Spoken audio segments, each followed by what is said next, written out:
how do you define health? Like, what is health to you as a doctor? Is it just simply absence of disease, or is there something a little bit more encompassing? How do you define what is health or what is healthy? To me, there's really sort of three main components to that. So one is being emotionally connected and emotionally healthy. I think having healthy relationships with our partners and our friends and our community is very important. I think being physically able and having mobility optimized so that you're able to grow old, play with your grandchildren. If you want to travel in your 70s and 80s, that's available to you. And I think the third part is to be cognitively sharp. I mean, you need your brain to function. You want to be able to think and work and act independently for as long as possible. A lot more doctors, a lot of scientists, anybody who's been listening to any podcast about health and wellness have increasingly been hearing scientists and researchers and doctors and healthcare practitioners talk about specifically health span. And so health span versus lifespan. And in this discussion about preventing disease and living what we would define for ourselves as a healthy life, how would you define and distinguish lifespan versus health span? The idea behind health span is we don't want you to age and live the rest of your life just for the sake of living it. We want you to have health during those years. And I think another part of health span is the idea of taking agency on your health.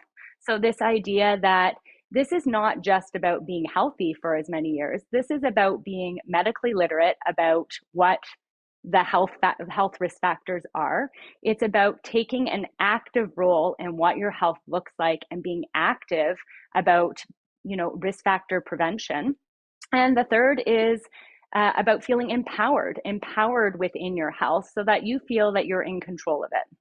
But I think there's a certain contingent of people listening who just think, you know what? Well, listen, what happens when you get old is you just get sick, or eventually you're going to develop some kind of disease, or you're going to fall and you're going to hurt yourself. And that there is perhaps among certain people or generations, this pervasive thinking that, well, illness and disease and injury are just automatic things that come along with aging. Is that true?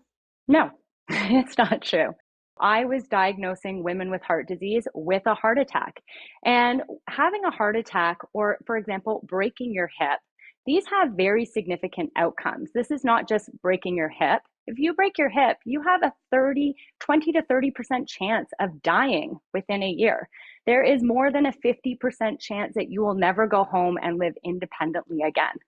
So this is not just, oh, we're getting old. These have major implications.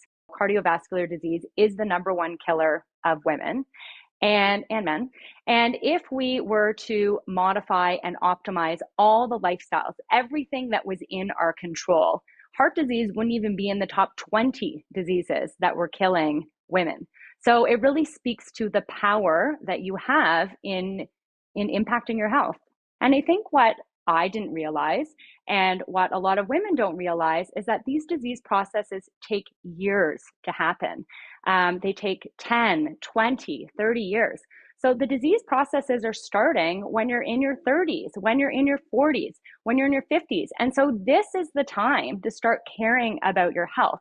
I really don't believe in the idea of ever being too late. But if you really want to get ahead of this and have that agency and really think about having that health span, you got to start thinking about it now.